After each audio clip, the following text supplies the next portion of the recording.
Hi everyone and welcome back to our home. I'm so excited today to be showing you around my daughter Ava's bedroom. It's probably one of my favourite rooms in the house, and I'm going to share with you some great ideas on how to make the most out of your children's bedrooms in your home. So come follow me and I'll show you around. Even though she works really hard at her lessons on FairyTube with her fairy tutor, Fairy Fenella, but one day she's going to get everything right. When I'm grown up, I'll be a fairy like her too. Mummy calls me her fairy in waiting. I'll have big sparkly wings and my own beautiful shiny crown, and I'll be able to do magic just like Mummy. I need a toilet. Okay. So welcome to Ava's princess bedroom. This is such a special room and she really does deserve it. She's such a special girl. I designed this bedroom for her when I was pregnant with Oscar 2 years ago, or 2.5 years ago, and we actually had to move Ava out of her then nursery to make way for him. The first thing we did was create this princess bed. It's a 4-poster with working curtains and the canopy on top, so it creates this really cozy, safe feeling for her at night time, and she absolutely loves it. It's also got these little lights inside.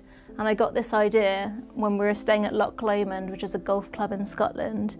We stayed in this bedroom and it was a beautiful period property, and the 4-poster had these little reading lights inside, which I thought was such a great idea. So now Ava can put her lights on at night, close all her curtains, and she's got this cozy little tent to go to sleep in. All of the fabrics are the most affordable fabrics that I could get because you need a huge amount of fabric when you're doing a 4-poster bed. Sadly, this one's discontinued, otherwise I would love to use it again. And then this one's just a coloured lining fabric, so although I didn't want to have a plain lining fabric, having just the pink colour adds a nice little detail because you see the inside of the curtain so much with it being a 4-poster bed. And then for the headboard, I had this upholstered in a really beautiful buttery soft leather in this lovely pink colour. And then for the bed, if you followed me on Instagram or you followed me a while here, you'll know that I'm obsessed with monogramming. I just love it. I think it's the chicest thing. For Ava's one, I went for this lovely chain font, which I think looks so chic, and it's got her initials AGP, which is for Ava Grace Paterson. And then I've got a big bolster cushion in between. And then finally this cushion here, which is also from Alco's collection. And I copied the same font so that it all matches really nicely. And I think that works really well. I'm a huge fan of a big bolster cushion because it fills the space nicely without having to have lots of little separate cushions that you have to take on and off every morning and night.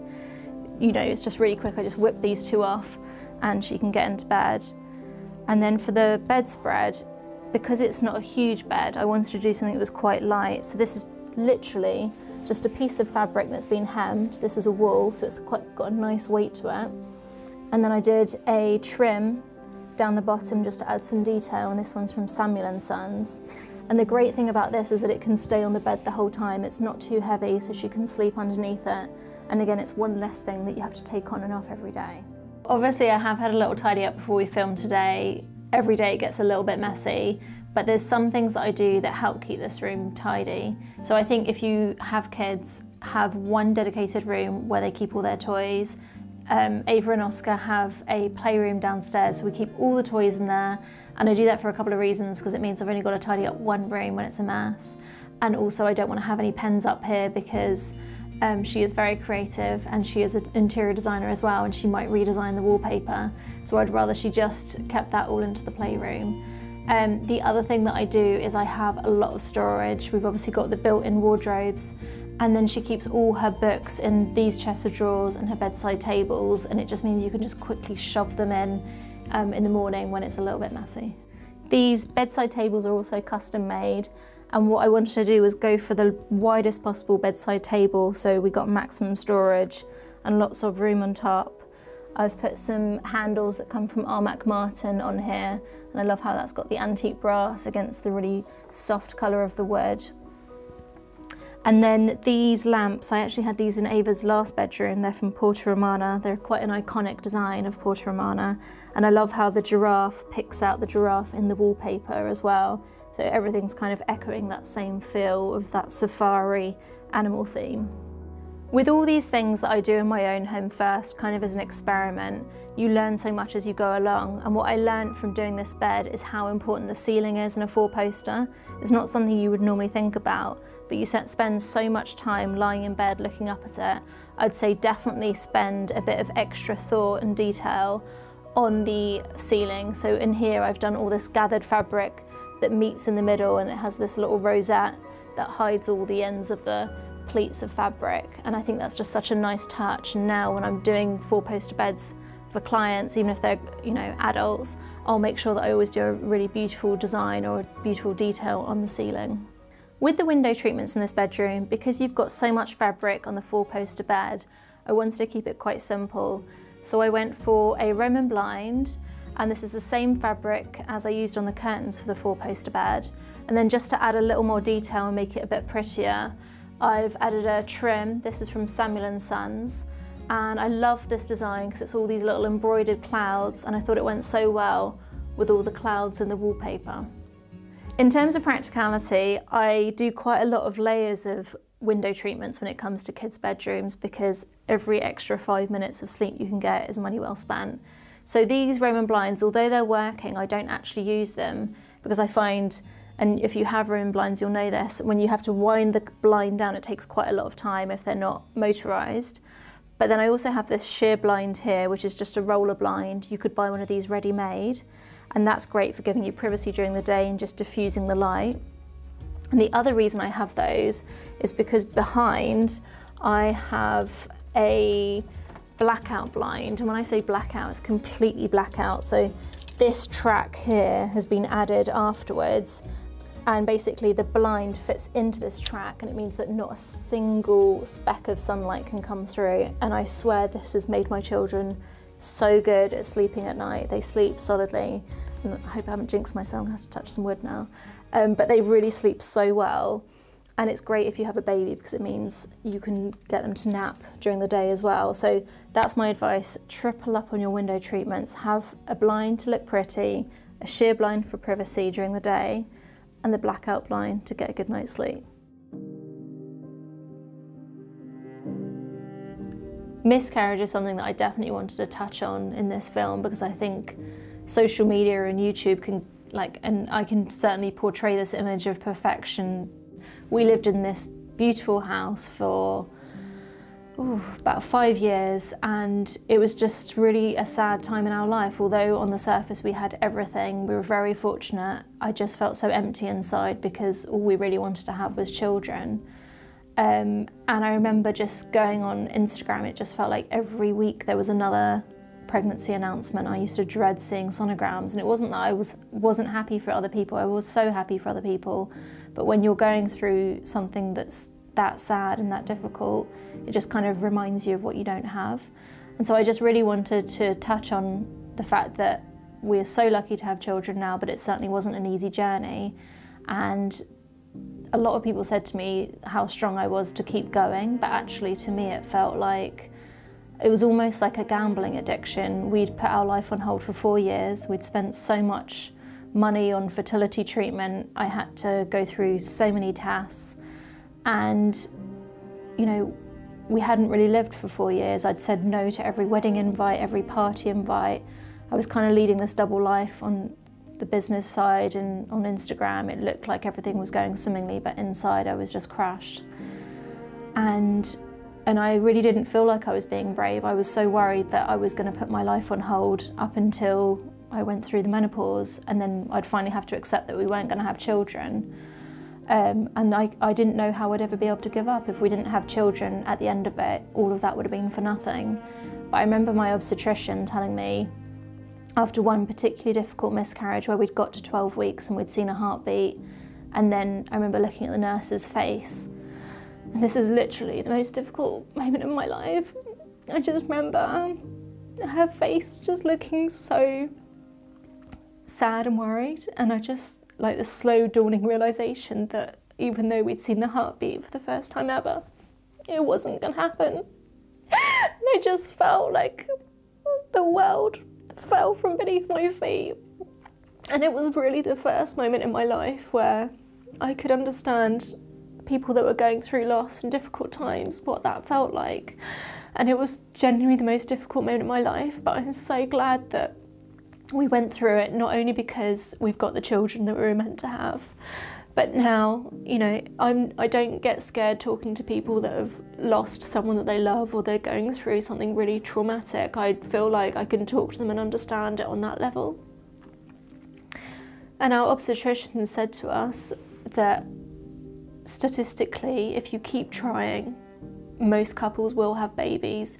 And I think that just really stuck at the back of my mind. We went on to have subsequent losses, and I just thought you just have to keep trying. And obviously that's not the case for everyone. Sometimes it's incredibly sad and people just keep trying. They put everything on the line and they don't have children. But there are so many options out there. And, you know, I was going to look into surrogacy and adoption. I was open to all options, and I genuinely think it doesn't matter how your children get here. They will change your life for the better. They don't have to be your children. It doesn't matter if you have IVF or whatever you need to do. It's the most fulfilling thing we've ever gone through, and I feel like all the pain that we went through for those 4 years, as soon as we had our kids, it was all gone. So if you're going through it right now, just know that it will lead on to greater things. Either you'll come through the other side and you'll have children, or you'll somehow recover from that pain and that loss, or maybe you'll get children in a way that you didn't think you were going to. But I'm so grateful for having kids now, because I know what a gift it really is. This is from May Bespoke toy boxes, and it's so beautifully made. Again, it's got Avas monogram on this, and I helped develop these toy trunks with them. They contacted me years ago on Instagram, and we came up with this design together. And inside, I keep all Ava's favourite clothes from when she was a baby, and it also has a little plaque inside. So this was 003, the third trunk they ever made, and Ava loves getting all her clothes out from when she was a little baby and putting them on her dolls. How cute is that? These are all the clothes that I can't bear to part with, and all the clothes I probably should give away, but I'm definitely not having any more kids, but hopefully one day Ava's kids will be able to wear these. How cute is that? I wish it came in my size. The next focal point in this bedroom is this gorgeous wallpaper. I designed this with Fromental, and I actually had Ava really heavily involved in the process because she loves animals, and I asked her what her favourite animals were, and each of her favourite animals is incorporated into one of these panels. So here we've got this really cute grouping of a family of elephants with a little baby elephant in the middle. There's another elephant over here. And I loved how soothing and calming it feels. We went through quite a few different revisions of this design to get the perfect colour of taupe. I didn't want it to feel too cold and too grey, but I didn't want it to be too dark either. And I think this is the perfect background for, you know, not only a nursery but any bedroom, because it does have a really calming feel, and then you can change it up. If you wanted to make it a bit more funky, you could put art on top, and you can combine it with any colourway as well. But I absolutely love it, and I remember showing it to Ava when it was finished, and she walked in here and she literally just said hello to every single animal that she could see. It was so cute. This house is a new build house, and I wanted to add some character in this room. I wanted it to feel very timeless and classical, so I decided to put some moulding on the walls, and I painted this in a Dulux colour. It's Khaki Mist 6, which is like the perfect neutral colour. It goes with everything. And we did a double moulding. There's a slightly thicker profile here and then a thinner profile, and the wallpaper sits within the thinner profile. And it's a great way for just adding some dimension into your room and some interest if you don't have much architectural detail. This chest of drawers is a great use of space. This is quite a small little slither of space between the two windows. So we used this chest of drawers that I had made with Officina and Glacier. And I love the little scallop design at the front. I think that looks beautiful. And then I've dressed this with a mirror from our collection with Armac Martin. Ava loves pretending this is her dressing table and doing her makeup here. And then this really cute little lamp from Portramana. I think this is called the dumpling lamp, which is such a cute name for it. This is just a faux plant, that silver bush that I told you guys about in the kitchen video. And then these little sculptures are of her actual foot when she was a baby, and her hand as well. I love those, so precious. That was when she was 1 month old. This chair came from Avas Nursery and I brought it into this room. It's something that has a lot of sentimental value to us because I used to read to Ava every night when she was a little baby in this chair, and I nursed her in this chair as well, and I just remember sitting with her every evening, and it's got a little rocking mechanism underneath. And then next to that I've got this petrified log table, which is perfect for just putting a glass of milk or her book. And people are always surprised that I use petrified logs in kids' rooms, but actually I think they're a really safe option because they are so heavy. Even I can't knock this over, so they're perfect if you've got a toddler that's trying to pull themselves up onto furniture. I actually think that's a great option to have. Disclaimer, if your child knocks a tooth out on this, I'm not responsible. Motherhood's changed me beyond recognition. It took us a long time to have children. We had 6 miscarriages before we had Ava, and it took us 4 years, and that genuinely was one of the hardest things, probably the hardest thing that both of us have ever gone through, just like repetitive grief and all those feelings and emotions that come with that. And you know, my heart goes out to anyone that's suffering with infertility or miscarriages or loss of a child. There is no pain like it. But I think on the silver lining of that is that I certainly appreciate our children so much more. I value even the tough times. I know how lucky I am to have them and what a privilege it is to have children. And I think it just puts everything into perspective. You know, when things are tough at work or I'm stressed, I'm very good at compartmentalising that and not bringing it into our home life where it affects the children. They're always my number one. And I think kids are just so great at like getting you to be in the moment. When you put your phone away and you just in the moment with them, their joy is so contagious. So it's just made me so much happier. And for me, it's what life's all about, is kids and family. On her wardrobes, I wanted to do something really pretty.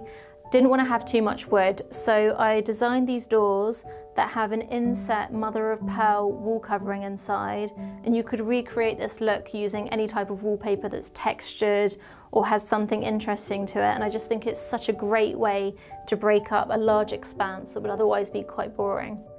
In her bedroom, I knew that I wanted to do a really oversized chandelier because it's a princess bedroom. I wanted it to feel quite grand. The great thing about this chandelier is because it's ceiling mounted, it doesn't come down very low. And I know you're all going to ask me where it's from, but it's one of those really annoying answers where I'm going to tell you it's a trade-only account and it's a trade secret, so sorry, I can't share that one.